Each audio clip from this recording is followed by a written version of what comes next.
We're bringing in our panel at this time to discuss this. We have Jennifer Coffendorfer, Mark Reichel on standby here. And this is happening in real time. This was just posted literally moments ago as we're coming on the air. Savannah Guthrie saying roughly, I wanted to come on, and it's been 2 weeks since our mom was taken, and I just wanted to come on and say, we still have hope.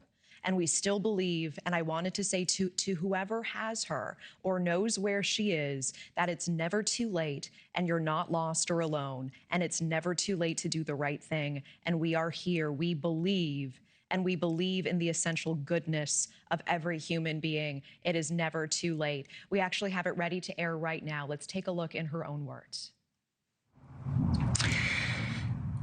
I wanted to come on and it's been 2 weeks since our mom was taken, and I just wanted to come on and say that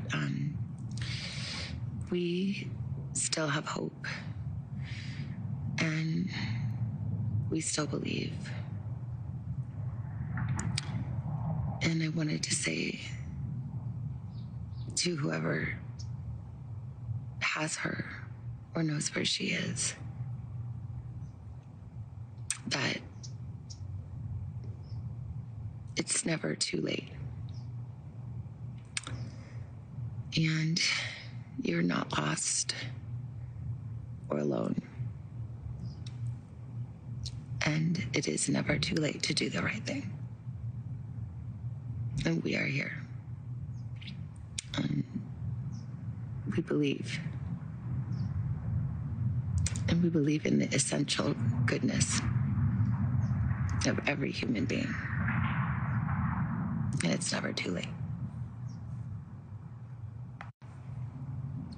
It is one thing to read the transcripts. It really is another thing to see her. And I'm just struck by the humanity of it, how much she has carried and how hard it has been for this family these last 2 weeks. Jennifer, I want to bring you in first here. What does this video, this specific message, these words tell us about where the investigation stands 2 weeks in, where it stands tonight?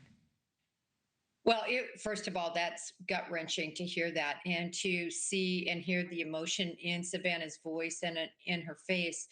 I think this was well constructed again by the behavioral analysis unit, trying to plead to the humanity of whoever might have her, and then also to send the message to Nancy that, you know, she's waiting. And basically, when I hear a message like that, it's much like what we do when we interview individuals we believe are responsible for a violent crime. We try to tell them, listen, we know you're human, and I can hear that message ringing through here.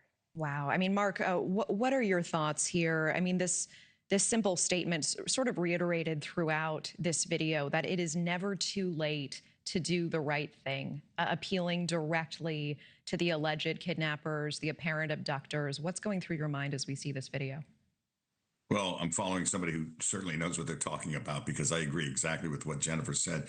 One thing I might add from doing this forever is that I think this may not be a lone actor, and Jennifer may know this too. The concept is maybe to peel off, if there's 3 of them sitting around and you know, they're involved in this, to maybe get one of them, to touch one of them with this amazingly powerful appeal, that one of them may think, you know what, why am I with these other 2 or this other person? They don't really, you know, it's time to break off. And it may be successful in that manner. That's a thought I would have. I'd be interested in Jennifer's thought. Thank you for watching. Subscribe below and download our NewsNation app right now on your phone, and you will get fact-based, unbiased news for all Americans.